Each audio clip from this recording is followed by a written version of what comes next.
it's the question of judicial error.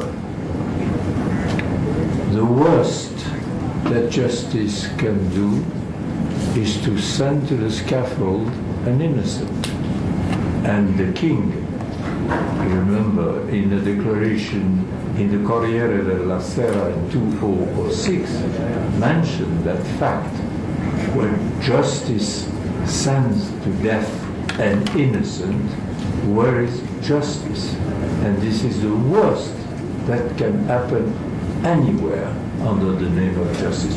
Oh, it's a fact. Justice is human, and human always can fail in their judgment. The long history of death penalty and the judicial errors committed is just more than convincing in this field. Now the interest is what reactions after that. Mine you know. But I shall again go back to reality, facts. England, 1972, a fellow named Evans was hung. He was hung, he always said, I'm innocent. The murder, I didn't commit it. 1 year afterwards, a man in jail who was about dying from cancer said that he wanted to confess the truth before he leaves this world. And he gave to the police and the judges so many precise details that they realized that it was him, as he said, that had committed the crime. The horror was in England tremendous. You know, the English are proud, and history grants them their right, of the legal system. The more they always advance that they have been the inventors of the habeas corpus, and they are right. What was decided?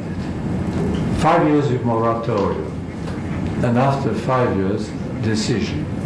5 years after, the Prime Minister came to the Commons and said, these are the results. Nothing in terms of rights of crime, fortunately the contrary, but it wouldn't have been different. Therefore, I call for suppression of death penalty. England cannot afford the moral shame of sending to the hanging an innocent. Canada. Trudeau took the same path. There were cases, Douglas, he says, 5 years moratorium, a parliamentary commission checking, and at the end, we shall decide. 5 years elapsed, Prime Minister Trudeau came to the House and said, the proof is made. We shall abolish death penalty for the honor of Canada. We don't want it anymore. Never established either. This process is, in my opinion, I'm not speaking of my deep conviction against death penalty. I'm speaking as a man who understands the responsibility of other statesmen anywhere in the world. The process of a 5 year or 7 years moratorium in which you see how the criminality fluctuates, what happens if you have more crimes, in which field, etc. And then after that is, as has been seen, the proof is made of the uselessness in the fight against the worst crimes of the presence of the death penalty in the law. Then why keep it? Why? What's the obscure satisfaction that people take from executions somewhere which they will never admit? At that time, this is, I would say, a safe way to abolition.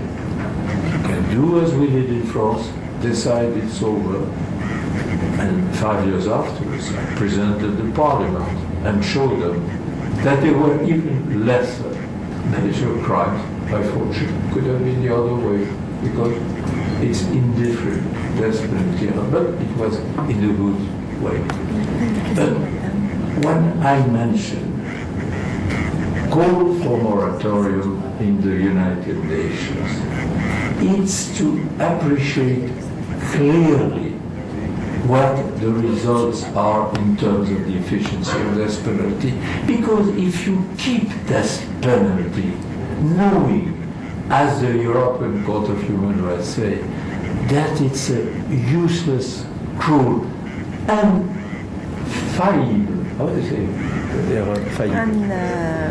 Unmistakable, absurd. Somebody will help me in English. Susceptible of wrong, of errors. It can be a failure. If you know that, why do you keep this penalty? Question was asked, then what do you do once you have abolished? The answer is a simple one. You have life sentence. In the life sentence, you carry on a certain period of time according to the crime, during which the fellow convicted cannot even go out of the jail, not for 1 day. And the regime is a hard one. After that, commission, seeing how evaluates, my vision of the jail is not a hole in which you throw people.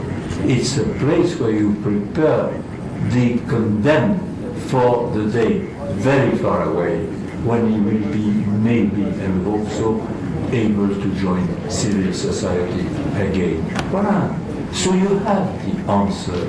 You have the negative aspect of keeping death penalty, no positive aspect, no, according to the facts. Now, this explains you why the trend has always been towards abolition and never back again.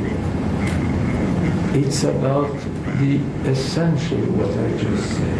Now, human beings, as we know, whether they are jurors or whether they are prosecutors, or whether eventually they are also judges, or whether they are simple citizens, who can say that he was given the right to decide of a man's life that is by Ghazaleh entrusted to him? The fundamental justification of abolition we meant, considering the fact that it's a useless tool and we are others, and it's risky and unfair for the reasons I mentioned at the very end. A man's life, we don't have the right, whatever that man is, to decide that he will die that day and that way. So at the end, we finish up with philosophy. Everybody is satisfied. Thank you. Thank you very much.